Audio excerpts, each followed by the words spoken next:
Test 4. This is the IELTS Listening Test.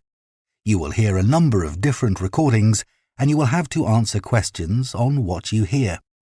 There will be time for you to read the instructions and questions and you will have a chance to check your work. All the recordings will be played once only. The test is in 4 parts. At the end of the test, you will be given 10 minutes to transfer your answers to the answer sheet. Now turn to Part 1.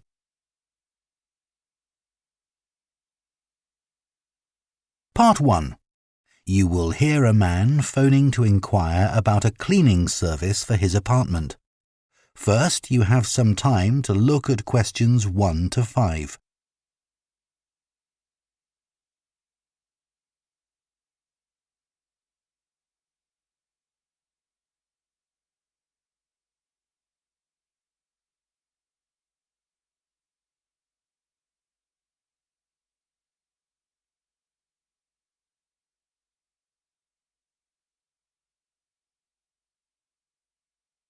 Now listen carefully and answer questions 1 to 5.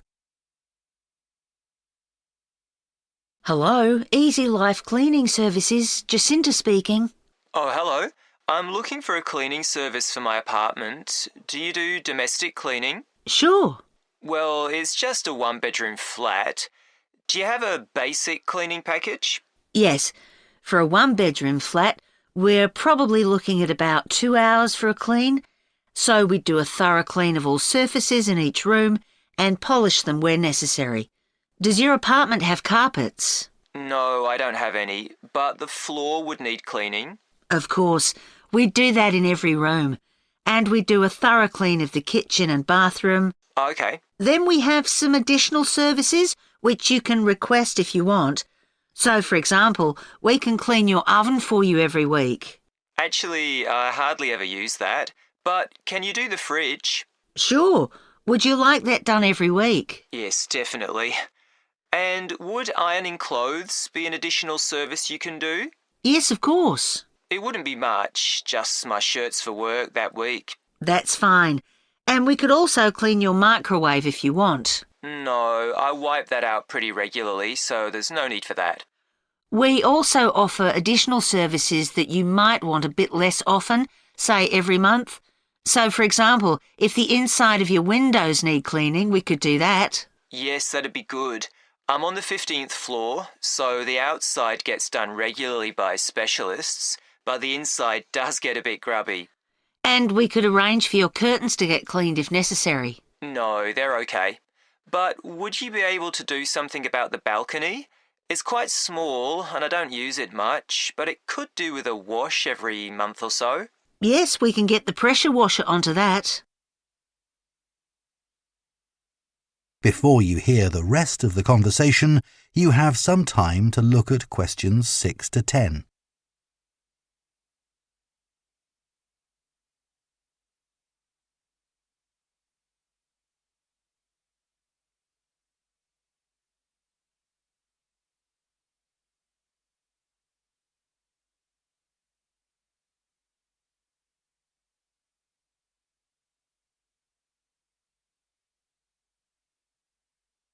Now listen and answer questions 6 to 10. Now, if you're interested, we do offer some other possibilities to do with general maintenance. For example, if you have a problem with water and you need a plumber in a hurry, we can put you in touch with a reliable one who can come out straight away. And the same thing if you need an electrician. Right, that's good to know. I've only just moved here, so I don't have any of those sorts of contacts. And I don't know if this is of interest to you, but we also offer a special vacuum cleaning system which can improve the indoor air quality of your home by capturing up to 99% of all the dust in the air. So if you're troubled by allergies, this can make a big difference. Right, in fact, I don't have that sort of problem, but I'll bear it in mind. Now, can you tell me a bit about your cleaning staff? Of course. So all our cleaners are very carefully selected. When they apply to us, they have to undergo a security check with the police to make sure they don't have any sort of criminal background. And of course, they have to provide references as well. Then if we think they might be suitable for the job, we give them training for it.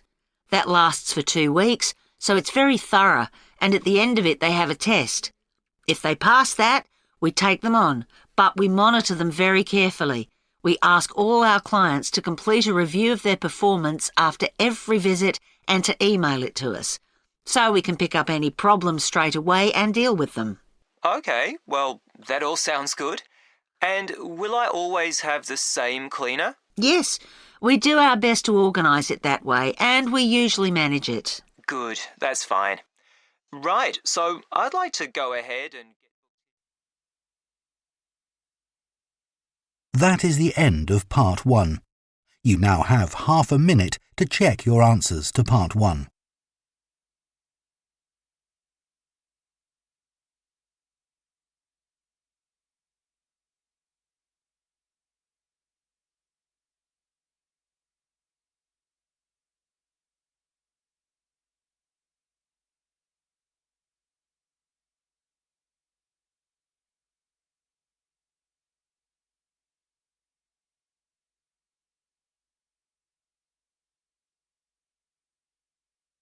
Part 2.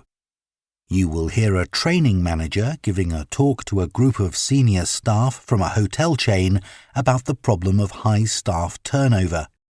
First, you have some time to look at questions 11 to 14.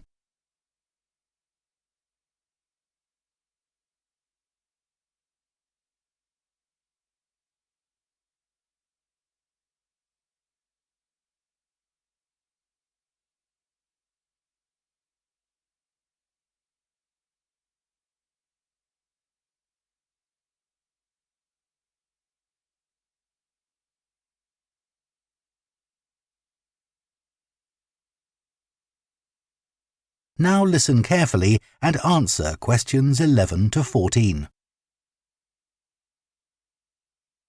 As many of you here today have worked in the hotel industry for some time, I'm sure you have experienced the problem of high staff turnover in your hotels.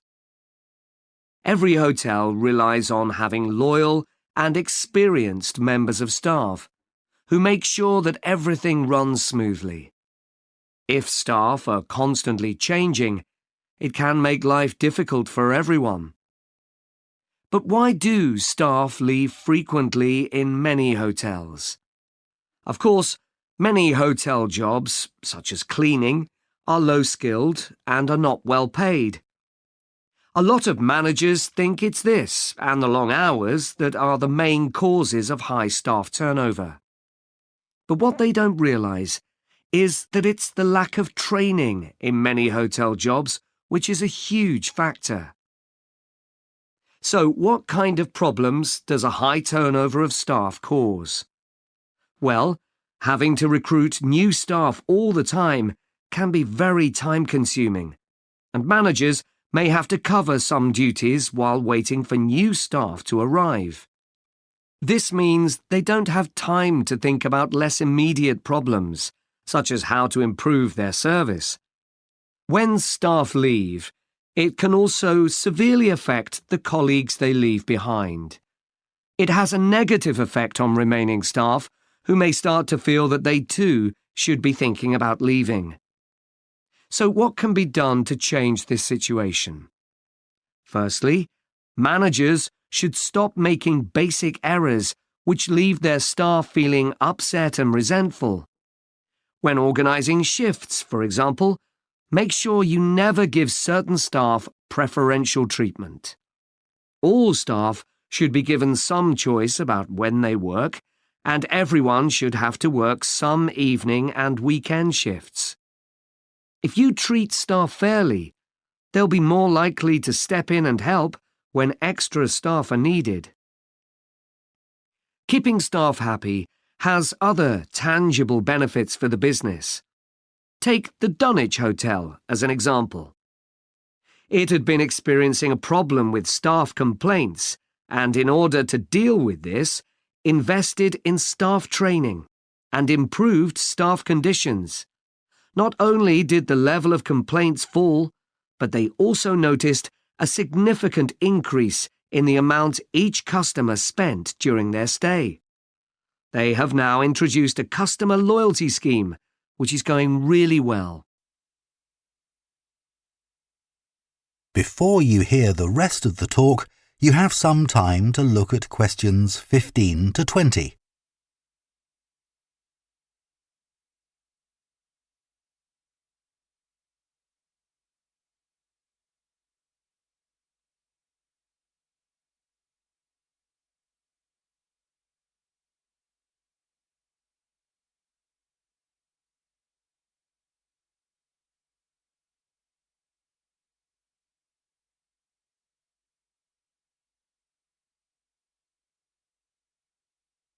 Now listen and answer questions 15 to 20. Now I'd like to look at some ways you can reduce staff turnover in your hotels. And I'll do this by giving some examples of hotels where I've done some training recently. The Sun Club received feedback which showed that staff thought managers didn't value their opinions. They weren't made to feel they were partners who were contributing to the success of the business as a whole. This situation has changed. Junior staff at all levels are regularly invited to meetings where their ideas are welcomed. A year ago, the Portland recognised the need to invest in staff retention. Their first step was to introduce a scheme for recognising talent amongst their employees. The hope is that organising training for individuals with management potential will encourage them to stay with the business. At Blue Water, managers decided to recognise 50 high achievers from across the company's huge hotel chain. As a reward, they're sent on an all-expenses-paid trip abroad every year. Fun is an important element in the trips, but there's also the opportunity to learn something useful. This year's trip included a visit to a brewery, where staff learned about the new beer that would be served in the hotel. Pentlow Hotels identified that retention of junior reception staff was an issue. In order to encourage them to see that working in a hotel could be worthwhile and rewarding with good prospects, they introduced a management program.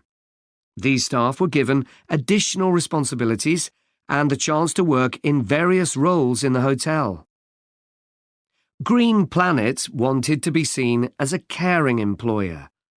To make life easier for staff, many of whom had childcare responsibilities, the hotel began issuing vouchers to help cover the cost of childcare.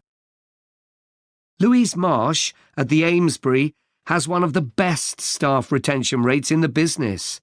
Since she joined the company, she's made a huge effort to achieve this by creating a cooperative and supportive environment.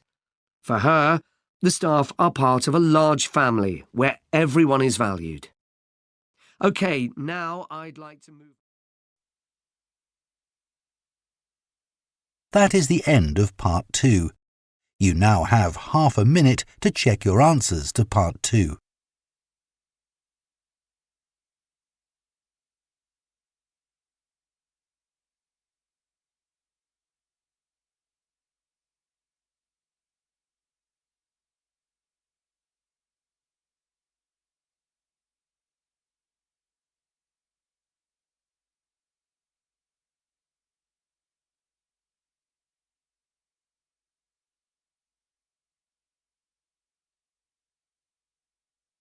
Part 3. You will hear two students called Jean and Thomas discussing their sports science course. First, you have some time to look at questions 21 to 24.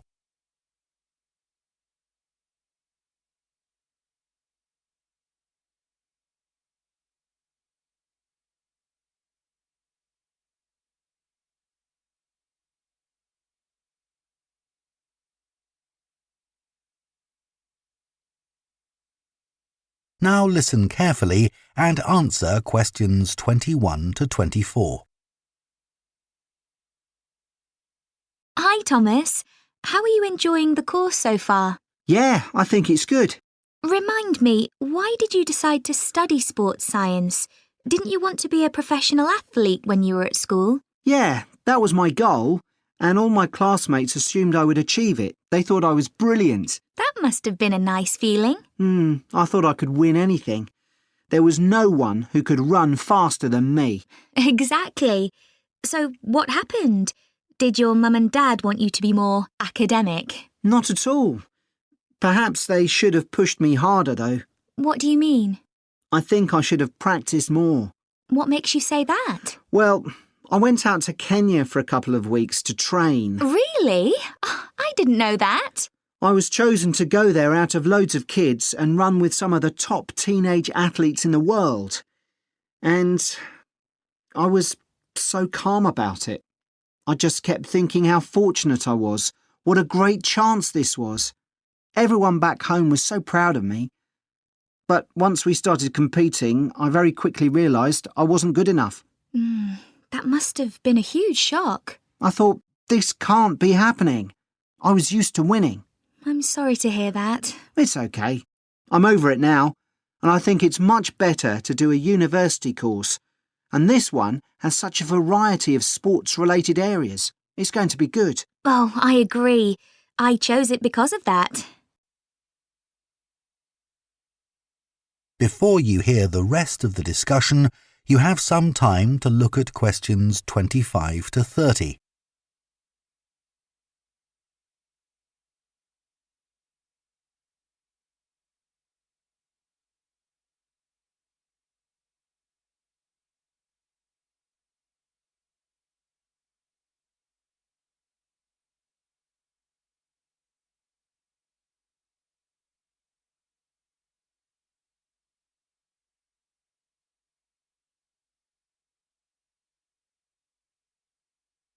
Now listen and answer questions 25 to 30.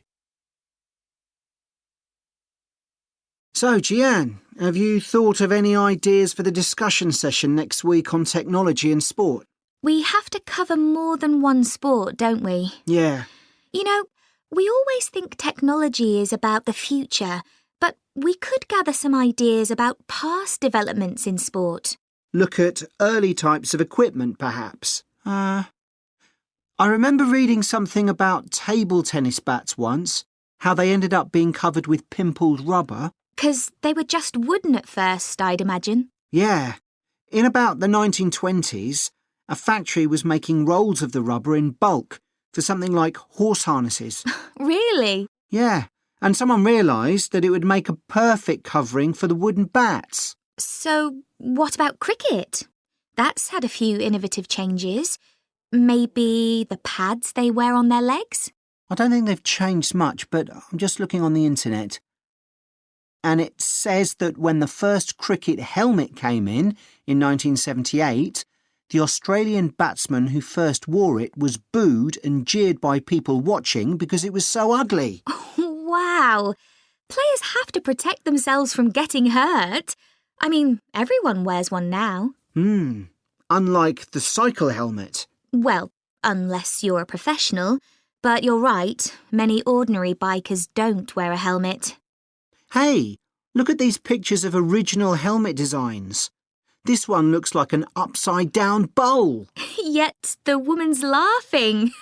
She's so proud to be wearing it. It says serious cyclists ended up with wet hair from all the hard exercise. I guess that's why they have large air vents in them now, so that the skin can breathe more easily. OK, so we've done helmets. What about golf balls? Or better still, golf clubs. They've changed a lot. Yeah. I remember my great-grandfather telling me that because a club was made entirely of wood, it would easily break and players had to get another. There's no wood at all in them now, is there? No, they're much more powerful. The same must be true of hockey sticks. I don't think so, because players still use wooden sticks today. What it does say here, though, is that when the game started, you had to produce a stick yourself. I guess they just weren't being manufactured. So, One more, perhaps? What about football? Well, I know the first balls were made of animal skin. Yeah, they covered them with pieces of leather that were stitched together. But the balls let in water when it rained. Oh, that would have made them much heavier. That's right. You can imagine the damage to players' necks when the ball was headed. Oh, how painful that must have been. Yeah. Well, I think we can put together some useful ideas and... That is the end of Part 3. You now have half a minute to check your answers to Part 3.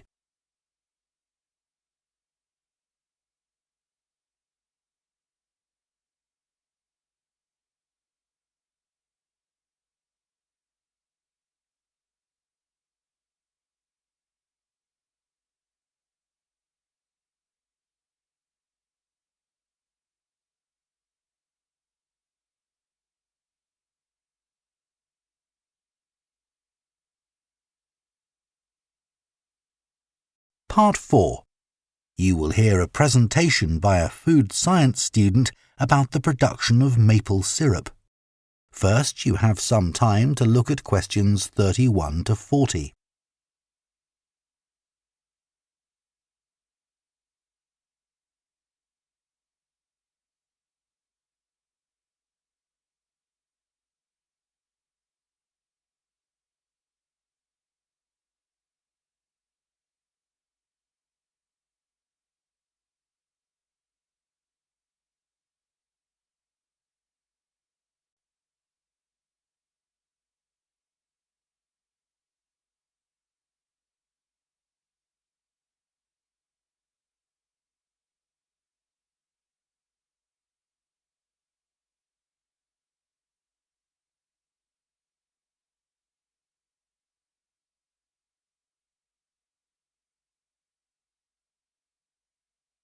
Now listen carefully and answer questions 31 to 40.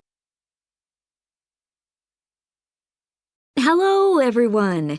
Today, we're going to look at another natural food product, and that's maple syrup. What is this exactly? Well, maple syrup looks rather like clear honey, but it's not made by bees. It's produced from the plant fluid, or sap, inside the maple tree, and that makes maple syrup a very natural product.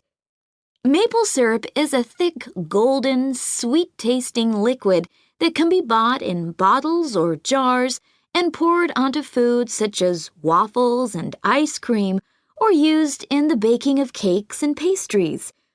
It contains no preservatives or added ingredients, and it provides a healthy alternative to refined sugar. Let's just talk a bit about the maple tree itself, which is where maple syrup comes from. So, there are many species of maple tree, and they'll grow without fertilizer in areas where there's plenty of moisture in the soil. However, they'll only do this if another important criterion is fulfilled, which is that they must have full or partial sun exposure during the day and very cool nights. And I'll talk more about that in a minute. There are only certain parts of the world that provide all these conditions. One is Canada, and by that I mean all parts of Canada. And the other is the northeastern states of North America. In these areas, the climate suits the trees perfectly. In fact, Canada produces over 2/3 of the world's maple syrup, which is why the 5-pointed maple leaf is a Canadian symbol and has featured on the flag since 1964. So, how did maple syrup production begin? Well, long before Europeans settled in these parts of the world, the indigenous communities had started producing maple sugar. They bored holes in the trunks of maple trees and used containers made of tree bark to collect the liquid sap as it poured out. As they were unable to keep the liquid for any length of time, they didn't have storage facilities in those days. They boiled the liquid by placing pieces of rock that had become scorching hot from the sun into the sap. They did this until it turned into sugar, and they were then able to use this to sweeten their food and drinks. Since that time, improvements have been made to the process, but it has changed very little overall.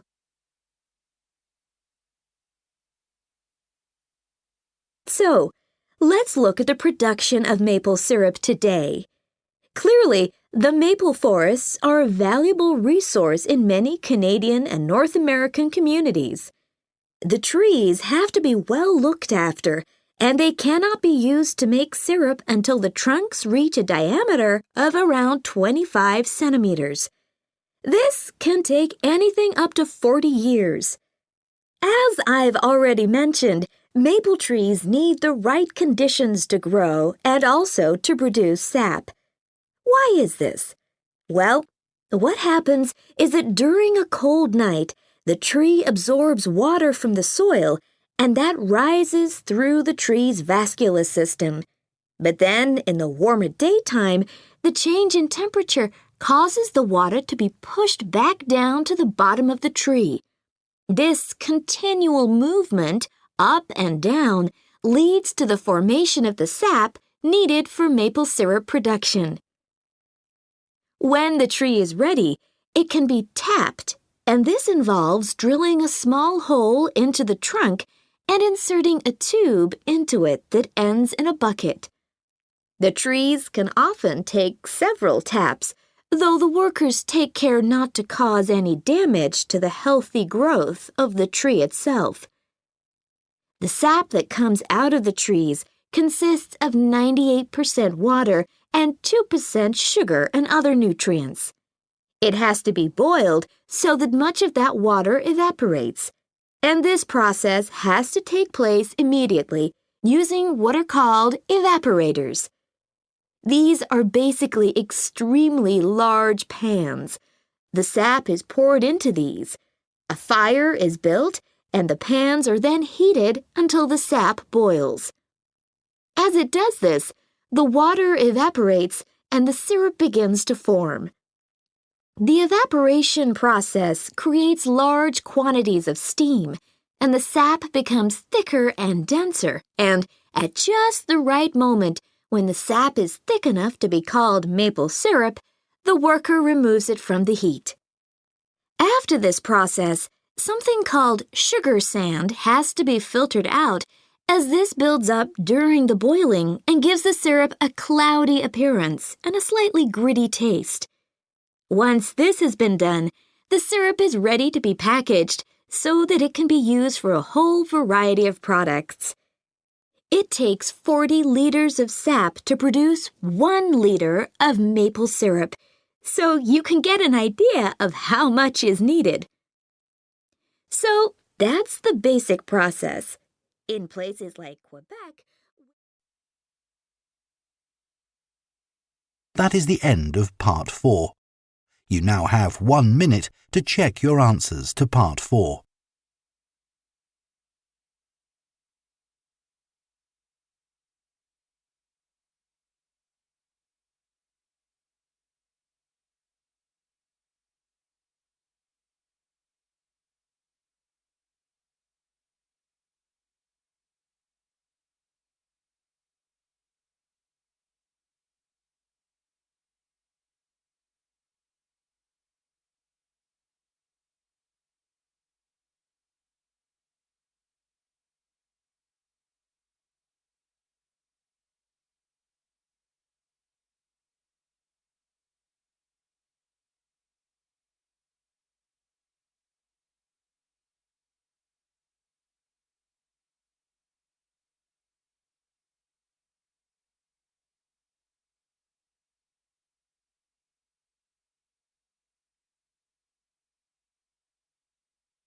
That is the end of the listening test.